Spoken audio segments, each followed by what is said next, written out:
Hola, muy buenos días a todos. Vamos a dar inicio a, eh, a este episodio 3 de Uno, Comunidad de Líderes. Bienvenidos. Mientras que estamos conectados, me confirman el audio, ¿correcto? ¿Bien? Sí, perfecto. Bueno, perfecto. Ya tenemos a los invitados especiales de hoy. Voy a iniciar con la presentación y los agradecimientos institucionales para luego ya dar inicio a este episodio. Bueno, para quienes no me conocen, mi nombre es Patricio Fedio, hace 4 años fundador de Uno, Comunidad de Líderes. Además soy socio internacional de Executive Forums en Argentina y hoy, como les decía, nos encontramos para este tercer episodio de ciclo de liderazgo de Números Uno, conversando con Números Uno, Uno Talks. Así que, bueno, muchas gracias a, en este caso, Executive Forum, que nos acompaña como una red internacional conformada de forma exclusiva por Números Uno, para acelerar sus procesos de evolución personal y profesional. También gracias a Líderes Más, capacitación ejecutiva para empresas. Gracias a Atomo Eventos, productora integral de organización de eventos corporativos, que también obviamente nos acompaña en la organización de este evento. Muchas gracias a Top Voices en Español, la primera conferencia internacional de líderes Top Voices más influyentes del ámbito profesional en Hispanoamérica, y un agradecimiento muy especial a Digiventures, una plataforma tecnológica que ayuda a las instituciones financieras a digitalizar sus procesos de venta y comercial. Por supuesto, muchas gracias a todos ustedes que nos acompañan hoy, que están conectados en este momento, y a los más de 100 que se inscribieron de 5 países de Latinoamérica para este encuentro. Entonces ahora sí presentar a los presentadores de hoy, ¿no? A los que los van a exponer para el título de hoy, que es Los negocios en la era digital, aprendizajes y todo lo que hay que tener en cuenta para en estos tiempos de cambios, que como todos sabemos bien, traen desafíos y oportunidades a la vez, y depende de los líderes poder capitalizar esas oportunidades y a la vez mitigar esos desafíos. Así que es un honor para mí presentarlos, y tenemos a Verónica Pinazo, CEO de Grupo Gire, que está constituida por 4 empresas, la que más conocemos como marcas Rapipagos. Fue además Chief Digital Officer de Open Bank, el banco digital de Banco Santander. Fue directora comercial de Google y previamente ocupó posiciones en HSBC Argentina. Actualmente también miembro del WSD, Grupo de Mujeres Directivas en Argentina. Bienvenida, Verónica. Luego presento a Diego Salama, Head de Tecnología y Operaciones de Banco Santander, uno de los bancos líderes en el mundo. Previamente Diego ocupó posiciones de vicepresidente de Desarrollo de Producto en Mercado Libre y vicepresidente de Producto y Tecnología en OLX, entre otras grandes empresas a las cuales trabajó. Bienvenido, Diego. Siguiente, Hernán López Conde, fundador y CEO de Digiventures, plataforma tecnológica para ayudar a las compañías financieras a digitalizar sus procesos comerciales. Previamente Hernán se desempeñó como CEO de Avenida.com, fue director de Customer Experience de Mercado Libre también, y asociado principal de la consultora en estrategia McKinsey. Toda esta actividad hoy la va a moderar Luciano Morat, Managing Director de Uno, Comunidad de Líderes y consultor independiente de empresas, ex CEO y a la vez un gran profesional y un gran amigo. Como todos los episodios de Uno Talks, tendremos una primera parte donde en este caso Luciano va a moderar con los 3 invitados, con Vero, con Diego y con Hernán, y todos ustedes conectados podrán ir haciendo sus preguntas a través del canal del chat, para luego en la segunda parte, como siempre en estos formatos de Uno Talks, abrir micrófono y dialogar con los números uno sobre este tema de los negocios en la era digital. Muchísimas gracias a todos. Adelante, Luciano, arranquemos. Gracias, Pato, por la introducción. Es un placer y un lujo que nos damos poder reunir a 3 referentes indiscutibles de los negocios digitales, que como ya sabemos, no son referentes solamente de Argentina, sino que lo digital no tiene límites geográficos. Solo por mencionar algunas empresas, estos panelistas trabajaron, bueno, como recién dijiste, en empresas del calibre de Rapipago, Mercado Libre, Google, Santander, McKinsey, todos líderes en las industrias donde están y con alta sofisticación digital. Gracias a los panelistas, vamos a comenzar con la primera pregunta. que es para Vero. Vero, ¿cómo andás? Muchas gracias por Hola estar. Lucho, placer. ¿Cómo, gracias por estar acá junto con nosotros panelistas. ¿Cómo hace una empresa como Rapipago para mantenerse en lo más alto de la industria de cobros extrabancarios? Me imagino que la preponderancia digital en los últimos años habrá hecho que las empresas deban reconvertirse para mantener su liderazgo. ¿Qué nos podés contar sobre esto?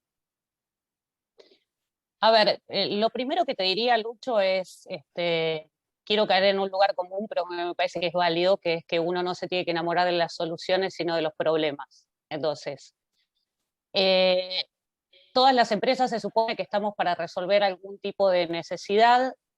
Como vos decías, Rapipago originalmente surgió como una empresa de cobros extrabancarios, para lo cual desarrolla ciertas habilidades que le permitan hacer ese trabajo. Ahora bien, cuando vas viendo el cambio de necesidades del consumidor y la aparición de nuevas necesidades, la habilidad principal que Rapipago desarrolló para resolver ese problema original fue una red física de un nivel de capilaridad espectacular y una cobertura a nivel nacional. Cuando vos ves esa habilidad, hay nuevas necesidades que requieren de esa habilidad para ser resueltas, que no necesariamente son los cobros hoy. Por ejemplo, hoy tenemos billeteras virtuales. Una parte importante de las necesidades de las billeteras virtuales para sus usuarios es tener un servicio de cash in, cash out, ¿sí? O sea, una manera que sus usuarios tengan para incorporar el dinero o retirar el dinero físico. Y ese punto donde se toca el mundo digital puro de la billetera con el mundo físico de que hay que poner un billete que se tiene que acreditar en esa billetera o alguien tiene que retirar ese billete, le da a Rapipago un rol clave para jugar. ¿Por qué? Porque se apalanca en esa misma red física. ¿Qué te quiero decir con esto? Hay algunas respuestas obvias a lo que vos decís. Digo, si alguien quiere hacer pagos a través de un canal digital, Rapipago desarrolló sus propios canales digitales también, pero lo que no perdimos de vista como compañía es que tenemos una habilidad que hoy es valiosa para resolver nuevos problemas que hace 25 años, cuando Rapipago nació, no existían, ¿sí? Entonces hoy no solo somos una red de cobros extrabancarios, hoy damos servicios para las billeteras, damos servicios de corresponsalía bancaria para los bancos, porque bueno, hoy los usuarios no están dispuestos a irse 20 kilómetros para ir a una sucursal de banco para hacer determinado tipo de operaciones, y nosotros tenemos la capilaridad para poder hacerlas más cerca de donde están físicamente. Entonces te diría, en nuestro caso, y como recomendación para cualquiera de los unos que hoy están acá, es seguir pensando en cuáles son los problemas, cómo van cambiando esos problemas, pero también entender que uno desarrolla habilidades que por ahí resuelven problemas nuevos, que hace años, cuando las desarrollamos, esos problemas no existían. Entonces, me parece que está bueno no perder de vista eso.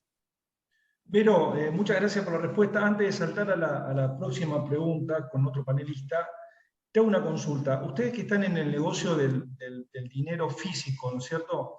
¿Están viendo una tendencia que se acelera en el dejar de usar el físico? Argentina es un país que tiene una economía informal muy alta y el dinero físico sigue siendo preponderante. Pero ustedes que están con data de primera mano sobre el dinero físico, ¿qué tendencia están viendo? A ver, en realidad estos datos, esta información es pública, Lucho, o sea, la publica el Banco Central directamente. Sí hay una tendencia, sobre todo el año pasado con la pandemia y demás, a migración de determinado tipo de transacciones a los canales puramente digitales, pero la verdad que el protagonismo del dinero físico en Argentina todavía es mucho, y si me preguntas a mí, o sea, no digo que a lo largo del tiempo no haya cosas que se vayan migrando, pero hoy no es el 60, 70 o 80% del volumen prepandemia. La realidad es que sigue teniendo un nivel de protagonismo muy importante el movimiento del dinero físico. Perfecto, perfecto. Bueno, vamos a pasar a Hernán ahora. Hernán, te hago una consulta, vos que estás trabajando permanentemente con pymes, con grandes empresas. ¿Cuál es el desafío que enfrentan aquellas pymes o grandes empresas que hoy le restan importancia a la necesidad de adaptarse a una nueva era digital? Y como segunda pregunta te realizo, ¿la adaptación digital es más importante en algún tipo de industria que en otras? Bien. Bueno, nosotros, como decías, trabajamos, a esta altura hemos conversado con cientos de industrias de distintos tamaños en procesos de transformación. Y ya empezamos a escribir al respecto y vemos que en la transformación digital, que puedes decir vos, hay algunas empresas que lo demoran, que por ahí tardan más, otras que avanzan más rápido. Hay distintas etapas. Y por ahí y los desafíos en cada etapa por ahí van cambiando. Pero si querés, la primera etapa es justamente la planificación. Es decir, bueno, vamos a transformarnos, aceptar que es una inversión grande, aceptar que es un camino largo y entender de qué forma vas a ir transformando tu negocio. Vos no querés dejar de operar 2 años para transformarte y después volver al mercado. Vos querés hacerlo mientras operás. Entonces, una metodología muy buena que se usa en transformación es definir, partir en pedazos el problema. En inglés serían habitualmente pensando en el cliente, y vas transformando cada jornada del cliente o customer journey en inglés a la vez de lo análogo a lo digital.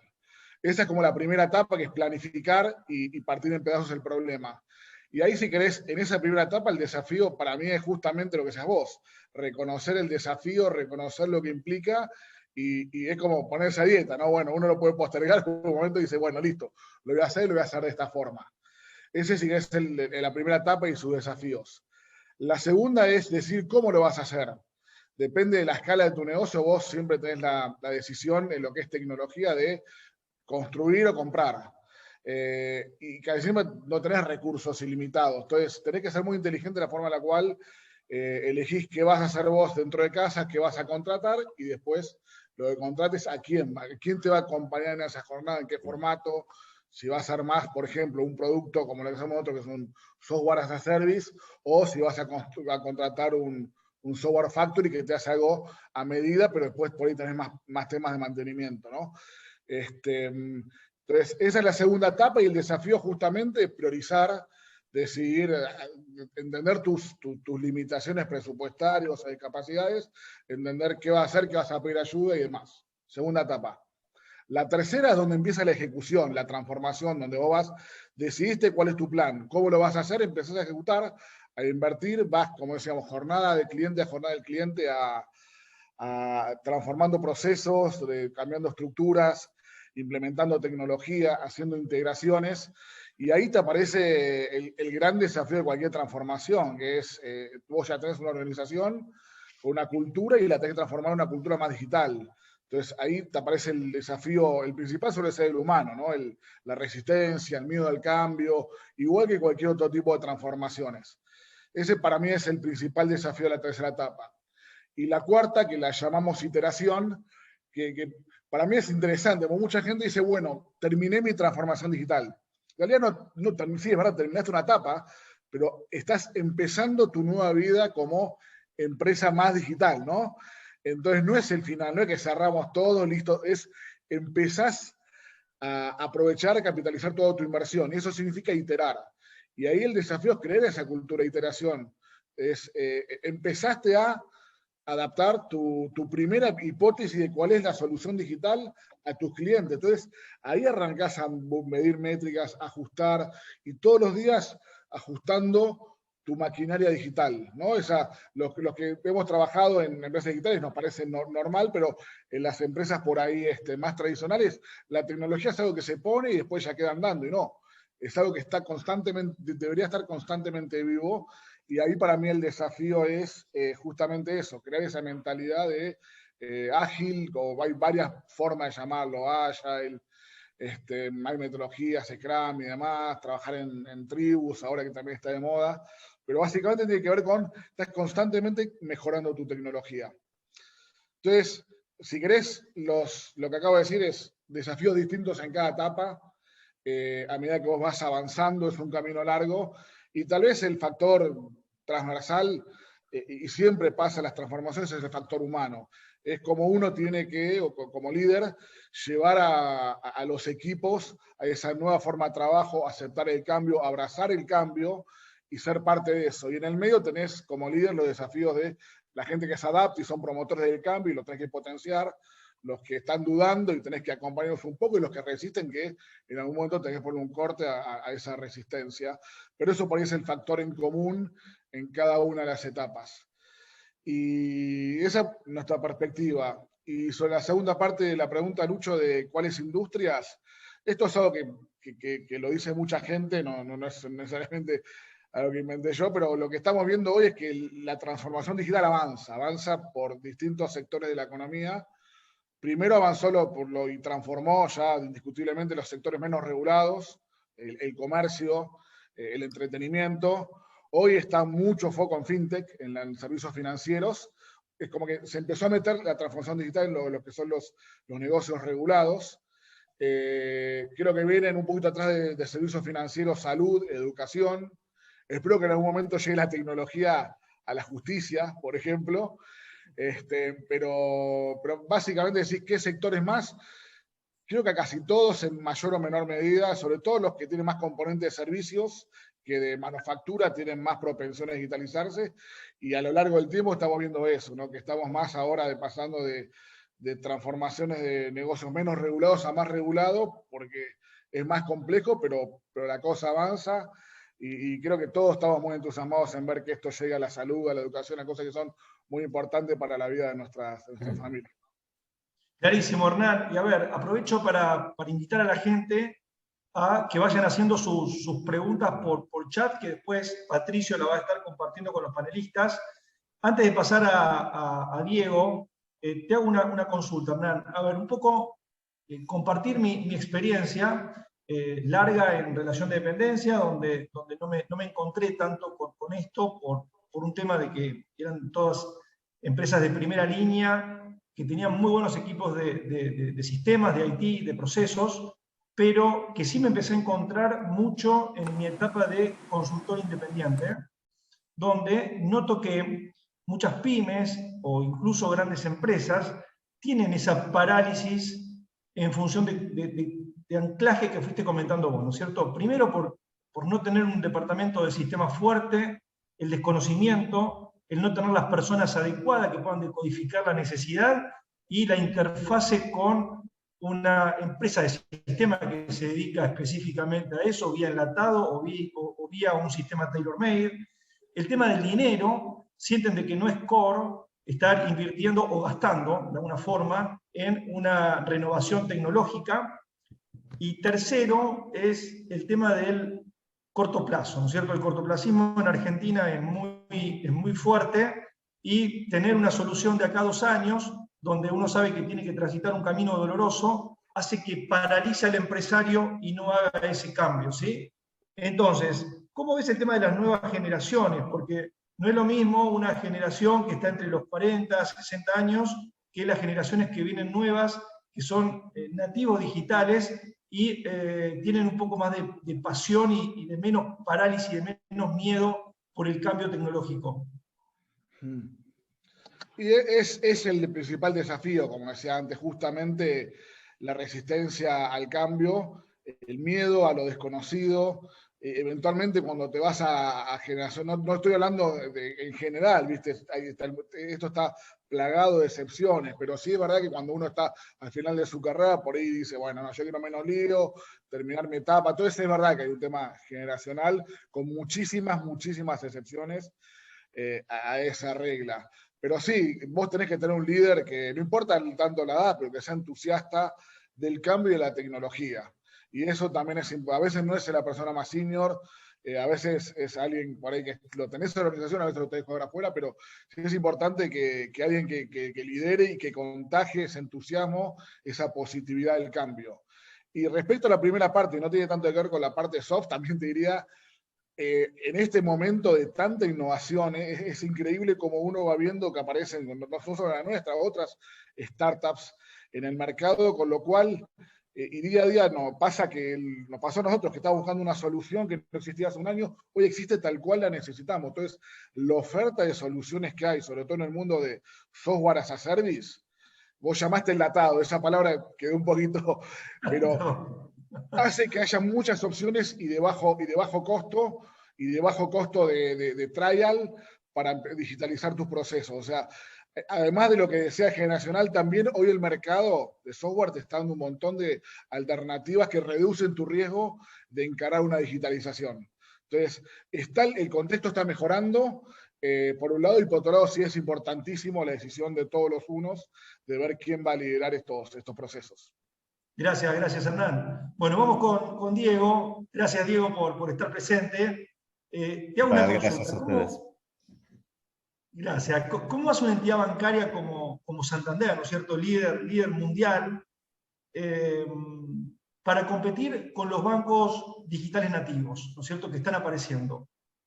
¿Es posible para un banco tan grande como Santander hacer esa transición en los tiempos que se necesitan? Y ya, a ver, obviamente que sos representante de Santander, pero le debe pasar a otros bancos también, como BBVA, como HSBC.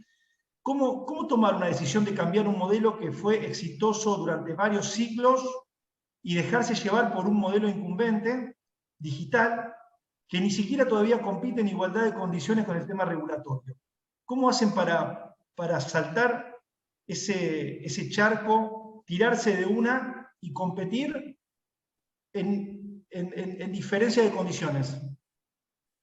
Bien, bueno, gracias por la pregunta. Hay un par de temas medio mezclados. En particular, lo que son bancos digitales tienen las mismas regulaciones que los bancos tradicionales, ¿sí? Tal vez la fintech, alguna, no tenga todavía las mismas regulaciones y sí somos de la idea de que la competencia es buena en igualdades de condiciones y pensamos que eso se va a lograr, pero en cuanto a bancos digitales tienen las mismas regulaciones que los bancos tradicionales.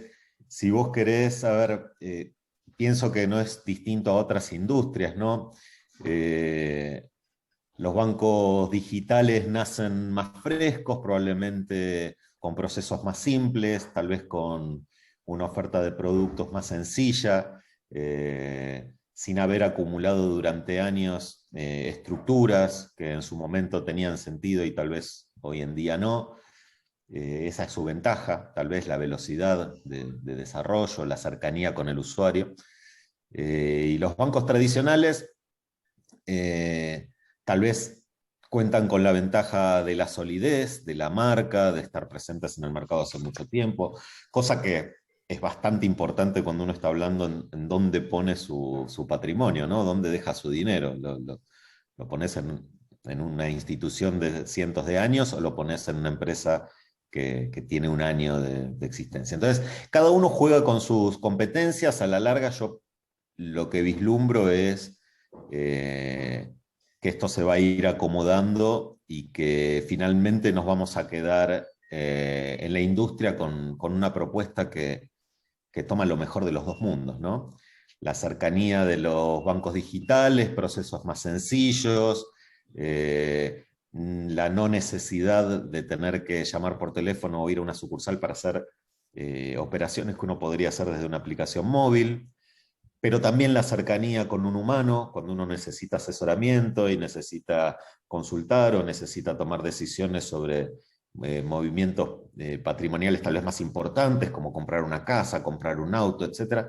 Con lo cual me parece que hacia ahí vamos. Y el desafío, si querés, yendo a la primera parte de tu pregunta, de los bancos más tradicionales, desde mi punto de vista, es cómo desarmar cosas que funcionaron muy bien durante mucho tiempo y ya no funcionan más. Y ahí creo que la clave, el primer paso es aceptar que ese modelo no funciona más, que está en riesgo, está en peligro de extinción ese modelo. Con lo cual, cuando uno acepta eso y vislumbra el peligro, ¿no? de realmente que un negocio que era muy poderoso, probablemente de repente se ve por primera vez en la historia amenazado, pienso que ese es el motor que despierta las neuronas de todos los cerebros de la organización en empezar a buscar, bueno, ¿qué es lo que tenemos que cambiar? Y bueno, todos lo estamos hablando y todos lo estamos viendo y todas las instituciones están intentando recorrer ese camino. Algunas lo logran mejor que otras, algunas toman el coraje y rearman sus equipos y repriorizan, otras intentan resolver un problema nuevo con los mecanismos de siempre y a ellos les va a costar un poco más. Perfecto, Diego. Antes de pasar a las preguntas de la gente, te hago una consulta y te cambio un poco de foco. Seguramente muchos de los que estamos acá tenemos algún caso conocido de gente que pasó por fraude financiero en el último año desde que estamos en pandemia, ¿no es cierto? Con esto de la aceleración de la digitalización, de trabajar en forma virtual, de no ir a la sucursal física, se han viralizado la cantidad de fraude financiero y yo muchos de los que he visto vienen de la mano o pivotearon con una fintech, ¿no es cierto? Que no tiene todas las regulaciones, como hablabas vos recién, y que no tienen un KYC, Know Your Customer, conoce a tu cliente adecuado, con lo cual tienen muchos prestanombres adentro, gente que ni sabe que tiene una cuenta en esas entidades. ¿Cómo lo está viviendo la industria financiera eso? Porque la verdad que desprestigia bastante muchas veces esa operación, si bien es a través de una fintech, termina perjudicando a un cliente de un banco digital, pero lo termina perjudicando con una pérdida muy grande. ¿Cómo lo están manejando a eso en la industria? Bien, Lucho, a ver, ahí de vuelta necesito hacer alguna aclaración sobre tu pregunta. Desde lo que yo veo, no es exactamente que se esté dando como lo estás describiendo, ¿no? A ver, hay dos tipos de situaciones que son las dos muy graves, que nos preocupan mucho, que no son solamente en el ámbito bancario o de fintech, sino que está pasando en todo lo que es digital. Y creo que la pandemia, lo remoto y la velocidad en que la gente está operando su vida a través de nuevos canales, hace 2 años tal vez no tan explorados, lo está potenciando. O sea, el negocio del fraude digital, lamentablemente hoy es un negocio y hay empresas que se dedican a esto y lo están explotando. Yo quisiera distinguir dos cosas que son muy distintas. Un tema es el hackeo, el romper las reglas de seguridad de un sitio, el penetrarlo y el robar información, el meter un virus, o sea, eso es un tipo de operación a lo cual todas las empresas están vulnerables, lamentablemente, bueno, para nosotros tiene extrema importancia y hay un montón de medidas de patching y medidas de seguridad y monitoreo y capas de control para evitar que esto suceda. Sabemos en particular en los bancos que la confianza es probablemente uno de los activos más importantes que tenemos con nuestros clientes y el diferencial. Pero bueno, nada, Sony fue hackeada, ahora alguna empresa de salud, de asistencia al viajero fue hackeada. Esto pasa y ese es un tipo de problema en donde la solución es robustecer los mecanismos de control y las herramientas y realmente tener una instalación tecnológica a prueba de estas vulnerabilidades. El otro problema, que es el que estamos más viendo ahora y que es muy preocupante, no es un hackeo al sistema, es un hackeo a la gente. Es estafas por las cuales engañan a la población, los llaman por teléfono y la persona, el individuo, da todas sus credenciales, da su teléfono, da su DNI, da su clave de home banking. Incluso vieron la tarjeta de coordenadas, ha sucedido el año pasado que han tenido éxito haciendo que el cliente lea una por una las coordenadas, las 100 coordenadas de la tarjeta de coordenadas. O sea, más allá de los sistemas que vos implementes, y más allá de que vos valides la identidad de la persona enviándole un mensaje a su celular, si la persona comparte esa información con el fraudulento, estamos muy a merced de esta... esto ya es fraude, digamos, no es hacking. Y ahí me parece que la solución es de capacitación a la población, es algo que los bancos estamos haciendo en este momento y creo que todas las industrias acá tenemos que aliarnos y asociarnos, de capacitar a la gente, no hacer clics en mails, en links que no sabemos quién es el que me lo está mandando, entender cuándo es seguro, cuándo no es seguro, no poner nunca los datos de clave, ni aunque te llame un empleado del Banco Santander, vos le tenés que decir tu token. Esto es algo que es de educación, ¿tá? Y es como aprender a no cruzar la calle sin mirar a los costados. Nos va a llevar un tiempo, pero es la solución, realmente, no hay otro mecanismo. Si una persona da es como que una persona deje la llave de su casa en la vereda y dé la clave de su caja de seguridad. Básicamente está abriendo la puerta a que lo roben. Así que tenemos que trabajar ahí con comunicación y capacitación a la población. Perfecto, Diego, muchas gracias. Pato, ya llegamos a los 30 minutos, creo que estamos en un buen momento para abrir la ronda de preguntas a todos los participantes. Me parece perfecto. Bueno, muy buenas las exposiciones. Vamos con una primera pregunta de Raúl, que, bueno, no sé quién la quiere tomar o capaz cada quien haga su observación. En cuanto al factor humano de un proceso de transformación, cuenten algún ejemplo o algún aprendizaje de cómo transitaron esto de resistencia natural de algunos que no se suman al proceso o a la iniciativa. ¿Quién quiere Veo las contestar? sonrisitas. Y bueno, Sí. cuenten qué aprendieron, qué podrían contar como ejemplo de aprendizaje. Creo que ahí está el valor. A O esto ver, les sumo, debe pasar a todos, ¿no? Evidentemente. sumo algo y después abro a los demás. A ver, en primer lugar, creo que todos los procesos de cambio generan el mismo tipo de resistencia. Digamos, acá estamos hablando de transformación digital y demás, pero la base de la resistencia a los cambios muchas veces tiene que ver con temores humanos que se presentan ante cualquier cambio.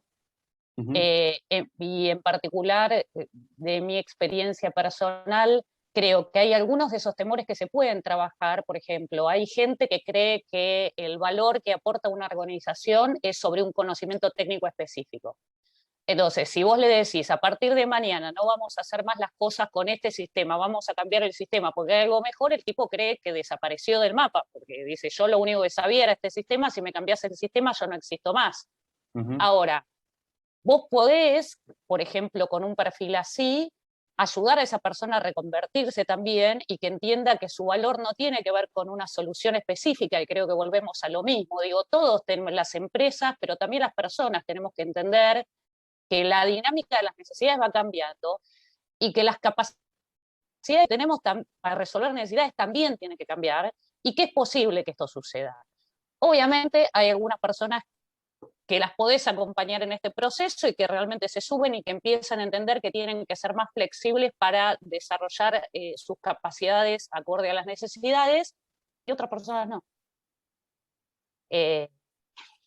Y así es.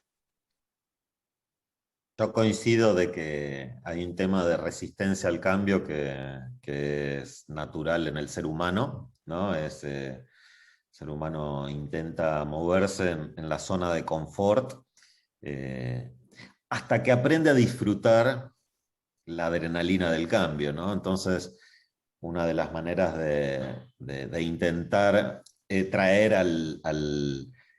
a la parte del equipo que está dispuesto a enfrentar las transformaciones es compartir la parte bonita que tiene, ¿no? Esta incertidumbre se puede disfrutar, no hace falta sufrirla. Pero a la larga me ha tocado encontrar con personas que así todo no tienen ganas de enfrentar un proceso de cambio, y lo que a mí me ha funcionado es respetar esa decisión, ¿no? O sea, realmente la persona tiene derecho a no querer cambiar lo que viene haciendo.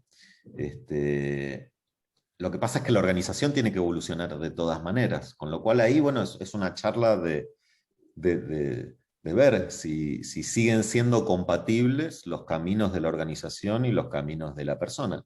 Y si no son así, encontrar siempre en los mejores términos posibles una solución.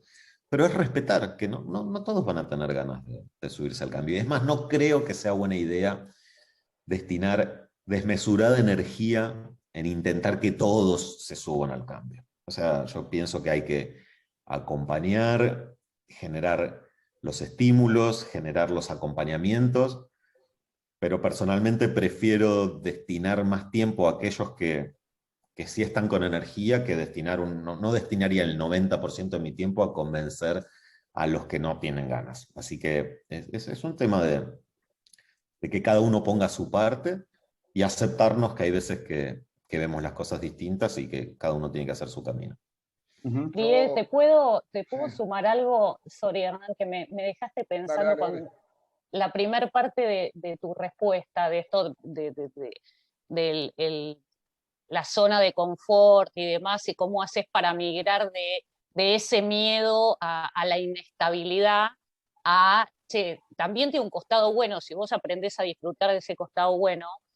El otro día, participando, escuchando a alguien, me dio un concepto que me pareció súper bueno para definir esto, que es como salir de la zona donde vos sentís que controlás todo, que tiene que ver con un conocimiento como más estático, y poder desarrollar habilidades de confianza personal, ¿no? Como que para poder disfrutar de ese nivel de volatilidad y de incertidumbre y de no control, digamos, es importante trabajar con las personas sobre, bueno, vos te tenés que sentir confiado, no porque tenés el diario del jueves y sabés exactamente qué hacer, sino porque tenés herramientas que podés poner en juego, tenés un equipo en el que confías y te puede ayudar, digamos, como desarrollar estas habilidades de confianza que no tienen que ver con tener control absoluto de la situación, sino con sentir que yo y el equipo estamos en condiciones de enfrentar el desafío,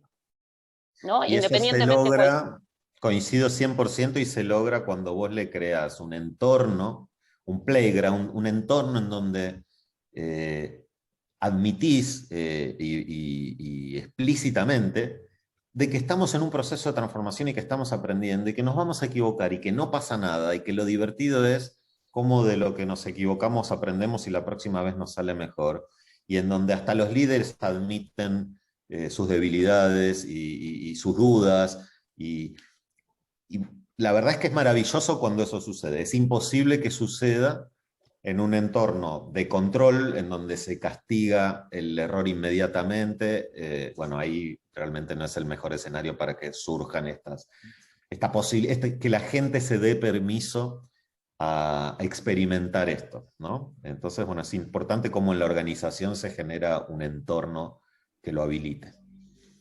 Me gustó mucho lo de habilidades de De mi confianza. lado, Pato, quería como cerrar un poquitito lo que decían de qué esperar una transformación. Y bien simple, tres grupos, el que promueve el cambio, el que duda y acepta y el que rechaza, y que ahí siempre son 3/3. Y típicamente la receta es primero esperar eso.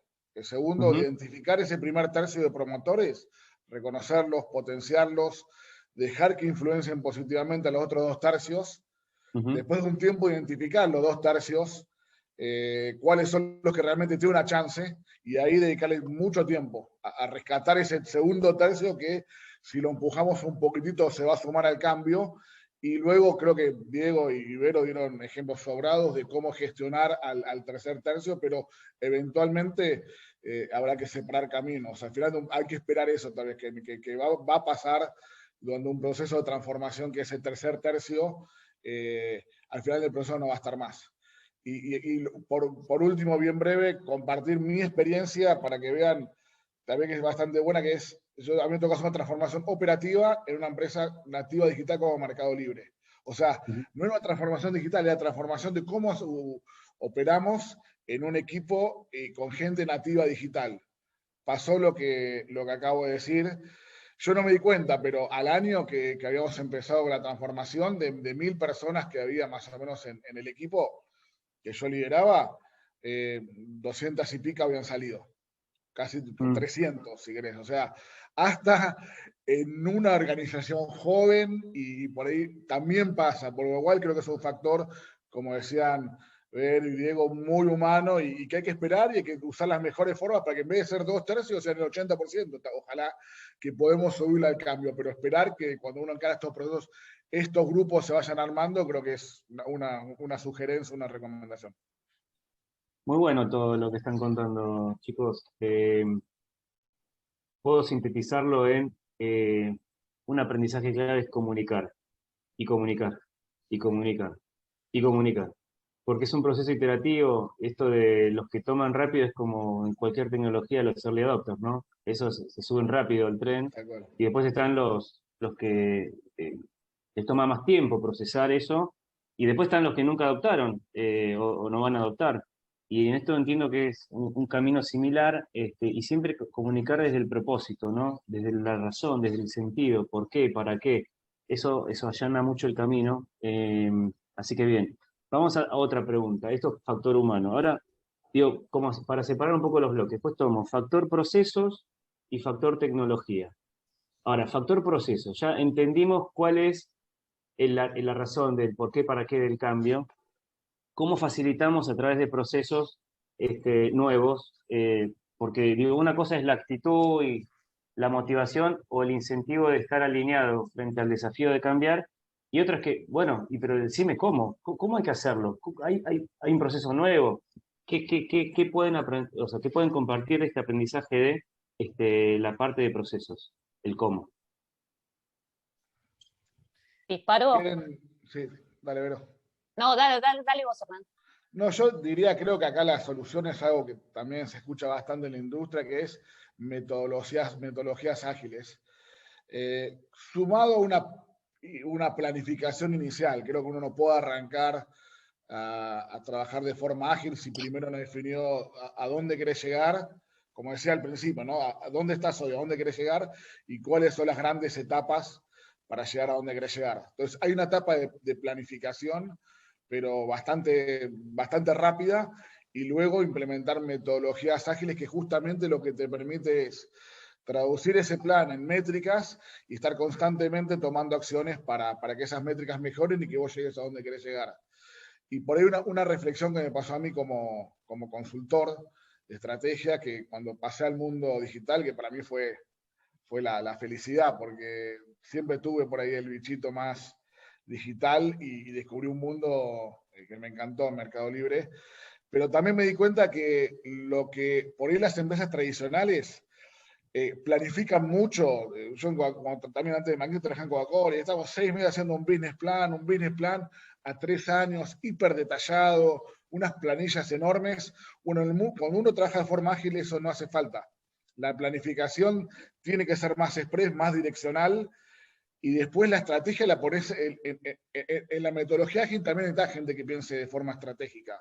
Un product owner que suele ser un rol bastante que tiene el pensamiento estratégico. Entonces, es como de alguna forma en el mundo digital la estrategia está en la metodología ágil y no tanto una mega planificación y después una ejecución lineal de tu plan. Entre otras cosas porque en digital estás descubriendo cosas nuevas, estás innovando, entonces te encontrás con un montón de imponderables que son implanificables. Entonces no sobreplanifiques, pero sí tenés esa capacidad estratégica en la ejecución para adaptarte a esos imponderables que te encontrás. Entonces también te pone, aparte de la metodología, la necesidad de que el talento que vos pongas en esa metodología tenga un montón de skills técnicos, pero también que tenga ese pensamiento estratégico. Y el ejemplo, por ahí es el rol ese del product owner, son palabras que suenan en la industria, pero el dueño del producto, el growth hacker, que es algo que está de moda, que es el que tiene un poquitito ese bichito y lo mete en la metodología.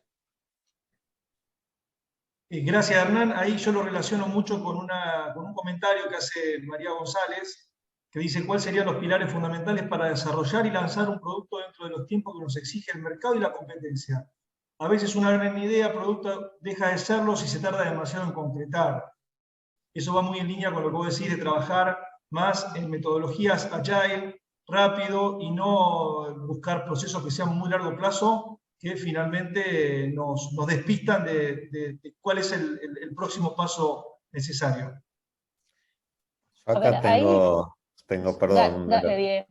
Dale. Tengo un pensamiento, varios me van a odiar, pero lo voy a compartir porque creo que puede. Yo creo que lo voy a compartir con vos, te juro que me estoy Creo que agarrando puede a la mesa sumar. para no tirarme de cabeza. Yo me tiro de cabeza, chicos. O sea, a ver, yo hice el curso de Scrum Master, soy Product Owner, lo llevé yo a Mercado Libre porque no existía. En Mercado Libre había un líder de otro equipo que le encantaba, venía a mis reuniones, las planning meetings. aprendió todo, leyó. El flaco tuvo un proyecto en donde, la verdad, hacía todas las ceremonias, todas las reuniones, rotaba al Scrum Master, tenía un Product Owner, medían la velocidad del equipo, cada iteración mejoraban y mejoraban y mejoraban el delivery, era impresionante, estaban todos contentos. Terminó el proceso de 6 meses que tenían los loops en ese momento en Mercado Libre, y el producto que construyeron era una cagada. Nunca se mandó a producción. No sirvió. Todo a la basura. Una falsa sensación de éxito por estar cumpliendo muy bien las ceremonias. Entonces, ¿a qué voy yo? Yo coincido con lo que dice Hernán. Esa es la manera que yo elegiría de trabajar. Pero no confundiría con que ese es el éxito o el factor de éxito. O sea, eso es una herramienta y es una guía de cómo tomar decisiones rápidas, pero antes el equipo tiene que haber ganado un sentido común, una cultura, entender el producto, cómo sacar productos rápidos a producción, y bueno, deja de distraerte con los productos que no son importantes. Prioriza bien, toma las decisiones difíciles, decile que no a 10 cosas y que sí a 3, y enfoca todos los esfuerzos en esas 3 que son las críticas, y dejémonos de hablar de un proyecto que va a empezar dentro de 6 meses, porque ese tiempo que estamos hablando de un proyecto va a pasar dentro de 6 meses, se lo estamos quitando al proyecto que estamos construyendo hoy. O sea, si me preguntan a mí, es primero pragmatismo, coraje, hacer lo que hay que hacer en el día a día, y la metodología te puede ayudar si el equipo tiene la madurez necesaria. Si no, hasta podría ser un enemigo, ¿eh? Yo cuando entré al Santander, me dijeron que el 70% de los proyectos eran ágiles, me mostraron las mesas ágiles, y me mostraron y era todo mentira. O sea, nada era ágil, era todo lento, habían mesas, las mesas estaban, pero las decisiones se tomaban mal, los proyectos llevaban 3 años, así que no caigamos asumo, Hernán, igual que vos lo que decís es, dado los condimentos básicos, con un equipo piola, No, no, sí, pues yo digo, es usar la esas metodología, metodologías ayudan. y yo hablo de la metodología y no te la comparo de una empresa digital contra otra, te lo comparo contra las empresas que ni siquiera que están con silos funcionales. No sé si yo lo he visto mucho. Después, obviamente, como cualquier metodología la puedes implementar bien o mal, y la metodología por sí sola es necesario pero no es suficiente, pues yo lo comparo más con industrias con silos funcionales, típicamente, que es las estructuras y metodologías que sueles conocer de cascada versus metodologías ágiles y mesas multidisciplinarias. Ahí no me quiero poner muy técnico, pero mi punto era más contra el extremo de donde hoy están muchas organizaciones hoy que ni siquiera se pusieron a pensar en ágil. Concuerdo con vos, y cualquier proyecto que yo tuviese que llevar, lo llevaría con metodologías ágiles, pero quería dejar Sí, no, está buenísimo. registrado el warning a la gente de que Sí. no piense de que eso es suficiente. O sea, es necesario, pero no es suficiente, porque Me podés hacer quiero, excelente la metodología y te puede salir todo muy mal. Vero, Vero, te queremos ¿querés escuchar a vos que te lanzar? estás mordiendo la lengua. me estoy muriendo, no me dejan hablar, me siento, solo sumar, estoy totalmente de acuerdo con lo que decía Diego, digamos, a ver, desde mi perspectiva, el warning que está trayendo es, no sigamos con la misma burocracia con nombres fancies y modernos. Es decir, ese es un riesgo claro.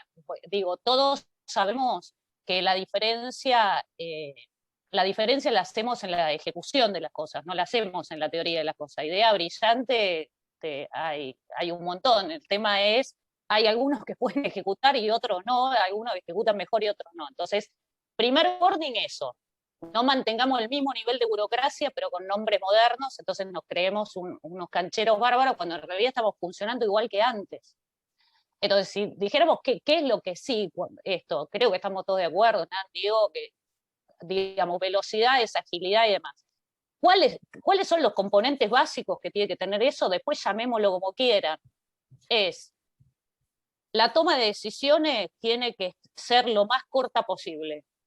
Y tenemos que hacer lo que sea necesario en la organización para que sea así. ¿Qué quiere decir? si te sirve sentar a 3 personas, 4 personas que puedan decidir alrededor de una mesa, está buenísimo, pero si lo tienen que hacer por VC, lo van a hacer por VC igual.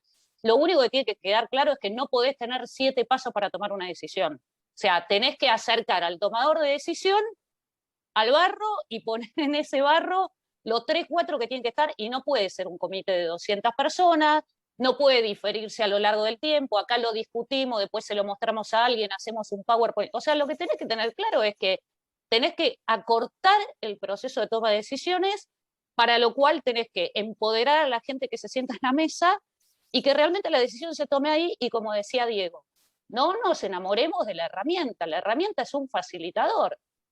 Al final lo que vos tenés que hacer es que pase algo en el mundo real que realmente resuelva cosas. Si usaste una herramienta espectacular, pero el producto que sacaste no le importa a nadie, y la verdad que tu esfuerzo está bien, es un buen aprendizaje. Digo, la próxima vez me tengo que enfocar más en otra cosa. A mí, por ejemplo, les doy un ejemplo del día a día, cuando en un equipo pregunto, bueno, ¿cómo avanzamos estos primeros 2 meses del proyecto? Y me dicen, bueno, ya montamos la mesa ágil y ya ahora charlamos entre las partes y ya decidimos que una vez por semana vamos a... Bueno, pero ¿qué construyeron, muchachos? No, por ahora estamos poniéndonos de acuerdo. Bueno, a mí eso me levanta todas las alarmas de que hay algo que no está funcionando bien. No, pero ahí de vuelta caemos, ¿no es cierto?, en la importancia del factor humano. Finalmente la metodología puede ser la acertada, pero si las personas no son las indicadas y no interpretan bien cómo tienen que hacer, cómo tienen que aplicar la metodología, no sirve que sea ágil, las tribus que también están de moda y todo eso, pero está clarísimo el punto, hay que, como decía Vero, hay que acercar la decisión en estos tiempos, y más en lo digital. No se puede demorar mucho en implementar algo, porque si no, perdimos el tren. Y bueno, creo que es muy rico todo esto que estuvieron conversando para el resto de los número 1 que están en la conversación, que seguramente deben estar enfrentándose a desafíos como este. Una pregunta que venía antes es, ¿ven alguna diferencia respecto de la disrupción Latinoamérica versus otros sectores, Estados Unidos, Europa, Asia? ¿O qué observaciones tienen al respecto?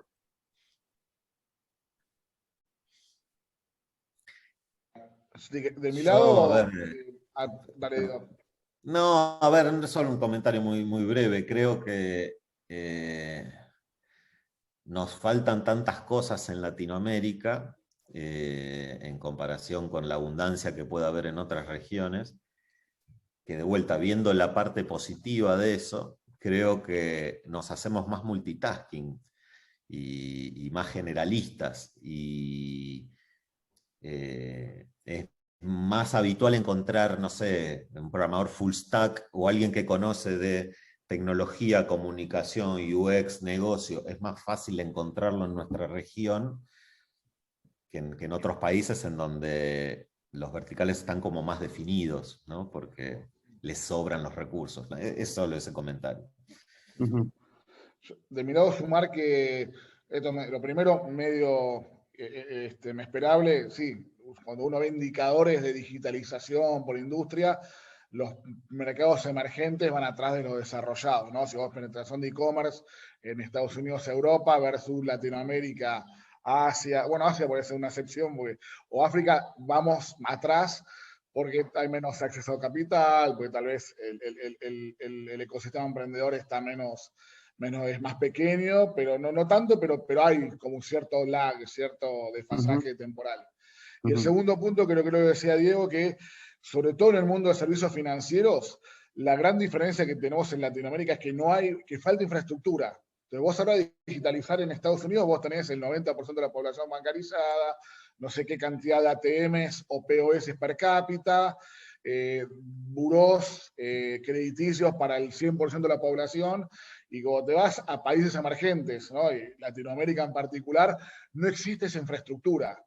Con lo cual, eso para mí es positivo, y lo estás viendo en un montón de unicornios, que yo te hablo más del mundo emprendedor, que logran tener más valor. Si bien llegas más tarde, tenés más valor para crear en Latinoamérica que el valor que tiene para crear en Estados Unidos, donde ya está, la infraestructura está, vos le das una capa de mejor experiencia de usuario desde el fintech. En cambio, en Latinoamérica tenés que, aparte de hacer esa capa de experiencia de usuario, crear un montón de cosas que no existen, o sea, o como decía Vero, como de pronto tuvieron que apalancar, no existe la red de alta no existe en Estados Unidos, pero bueno, están los corresponsales, está Rapipago, está un montón, y tuviste que, pero hay que reinventarlo, de Rapipago se tuvo que poner a hacer un montón de APIs y desarrollos tecnológicos, que por ahí en Estados Unidos eso no había que hacerlo, pues ya estaba resuelto de otra forma. Entonces, es verdad que lleva más tarde, pero para mí como emprendedor me entusiasma muchísimo, hay mucho más valor para crear en Latinoamérica que en otros países, ¿no? Además que ni hablar del lobby que hacen en Estados Unidos muchos incumbentes para proteger su mercado, pero esa es mi perspectiva y creo que es positiva porque vamos a poder resolver muchos más problemas y agregarle mucho más valor a la sociedad que por ahí en otros lugares. Ujú. Una cosita que quería poner arriba de la mesa, aprovechando un mensaje, comentario, pregunta de Laura Méndez, que es la número 1 de Paraguay. Eh, Esta pandemia y el COVID, en verdad, aceleró un montón de tendencias y por supuesto, con la disrupción propia de la pandemia, cambios, ¿no? De todo tipo, de todo nivel. Pero estábamos hablando ya bastante tiempo antes del COVID de la era digital, de la digitalización y de los procesos de transformación hacia lo digital. Y no solamente por el e-commerce, sino por todo lo que ustedes conocen muy bien. Entonces, ahora sí lo que vemos es que este, las circunstancias actuales derrocaron las fronteras, ¿no? Físicas, y hoy hay muchas compañías contratando gente de recursos, que estamos hablando como un factor clave en todo proceso de cambio, en todo el mundo. Compañías en Estados Unidos, en Europa, que contratan recursos en Latinoamérica, lo vemos muy frecuentemente. Lo ven como una tendencia que se va a mantener y acelerar, cómo proteger los recursos, porque también les resulta atractivo, estando en Argentina, desde su computadora en su casa, facturando en dólares que le depositan en una cuenta en otro país. Y todo eso está ocurriendo y es real. ¿Cómo lo ven y cómo les impacta a ustedes también, ¿no? En sus propias estructuras? Yo esto lo Pato, veo desde siempre, perdón, o sea, siempre pasa. 30 años hace que gente de tecnología puede trabajar hacia afuera, ahora se acrecentó. Claro. No solamente por la globalidad, por las herramientas, bueno, la pandemia hace que los propios empleados de la empresa trabajen de forma remota, casi ya no hay diferencia. Yo creo que es una transformación más del mundo, Mm. ¿no? Del tema laboral. Yo no creo que vuelva a ser igual que antes. Me parece que nos vamos a tener que adaptar y ser competitivos en las remuneraciones de algunos perfiles que son muy demandados afuera. Bueno, no le veo otra. Mm. sí, a mí me gustaría agregar ahí, volviendo a nuestra teoría de la diversión en el desafío, primero no nos resistamos a lo inevitable, es así, hoy te contratan de cualquier lado y lo que fuere. Pero me parece que nosotros que trabajamos en empresas, si somos conscientes que estamos en un país con 50% pobreza y una dificultad, o sea, no podemos ofrecer trabajo en Argentina, o sea, no nos deberíamos resistir a que el trabajo que se le ofrece a los argentinos circule. Digo, me parece que también tenemos un desafío como empresas y muchos lo están tomando, se van viendo muchas iniciativas de cómo ayudamos a formar talento futuro. O sea, tenemos un nivel de desocupación y de falta de empleo en la Argentina gigante. No deberíamos concentrarnos en cerrarle el corralito a los que pueden ir a trabajar afuera, sino cómo hacemos para que las nuevas generaciones entren en un mercado laboral competitivo. O sea, ¿qué podemos hacer nosotros?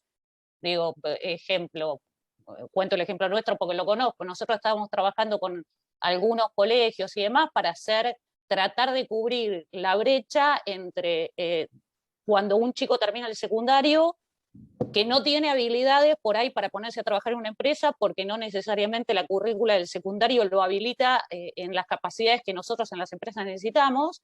Ahora sí tiene una base que si yo le sumo el layer ese de la capacitación específica o el entrenamiento específico que yo necesito, por ahí le estoy facilitando a uno de esos chicos tener un puesto laboral y como estos hay un montón de cosas dando vueltas en el mercado. Entonces hay algunas cosas que son más estructurales de la educación básica en el país, pero hay otras cosas donde me parece que las empresas podemos tomar un rol activo en tratar de ayudar a cubrir esos gaps que a la vez nos resuelvan a nosotros el problema de recursos que tenemos y al país darle una salida laboral a un montón de gente que realmente va a ser necesaria.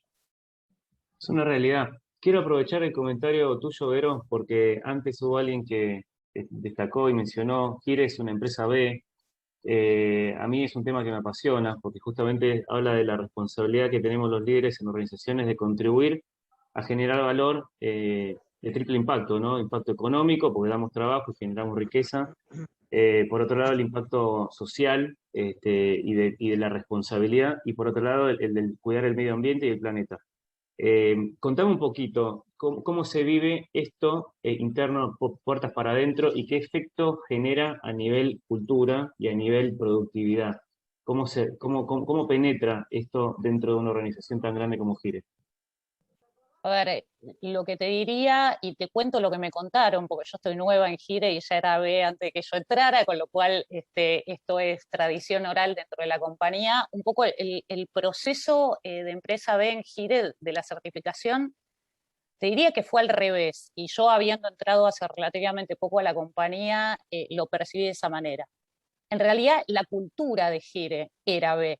Lo que pasa es que no estaba certificada, digamos. Había una tendencia natural dentro de la cultura organizacional a ser conscientes y ser cuidadosos de estos aspectos. Obviamente, cuando aparece esta cuestión más formal de la certificación, ahí tratas de entender de qué se trata y cómo haces para certificar. Pero digo, como hablábamos antes también, ¿no? Yo creo que es al revés. O sea, si vos no tenés una cultura con conciencia de impacto, o sea, hay cosas que podés desarrollar, pero es muy difícil hacer un cambio 180 grados, digamos. Si vos sos una empresa que no te importa el impacto social, que no te importan las personas, que no te importa el largo plazo porque estás viendo qué te conviene en el corto plazo y no te importa el impacto que sos.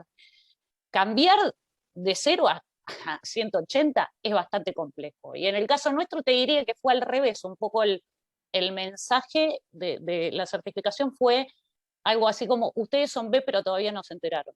¿No? Entonces, lo que hay es que ponerle cierta forma, y sí está bueno cuando haces el ejercicio de formalización que te ayuda a tomar conciencia de cosas que por ahí haces espontáneamente, pero que está bueno ser mucho más consciente, porque entonces cada vez que das un paso decís, che, ¿y esto qué impacto tiene? No sé, tengo que hacer una inversión. ¿Me da lo mismo hacer una inversión puramente financiera o una inversión con impacto social? ¿Me da lo mismo hacer una inversión en instrumentos verdes o no? Digo, como que te ayuda a focalizarlo más. Pero te diría, es más de adentro hacia la certificación que al revés. Muy bien, estamos en tiempo cumplido y me encantaría a mí y probablemente a todos quedarnos más, pero también por respeto de agendas, vamos a ir cerrando. En primer lugar, agradecerles sobre todo a todos y a ustedes que fueron muy generosos en compartir aprendizajes y prácticas, recomendaciones. En 2 semanas tenemos el 4º episodio de Uno Talks, miércoles 30 de junio, ¿verdad, Lucho? Sí, así es. Ya Así que, próximamente bueno, vamos a estar mandando los detalles. las coordenadas. A los que les interese participar, tenemos un canal privado de WhatsApp de Uno Comunidad de Líderes. Vamos a mantener esta sesión de Zoom abierta unos minutos más. Si quieren dejar por mensaje privado su teléfono celular, su WhatsApp para sumarlos, bienvenidos, pues es un canal que está creciendo mucho.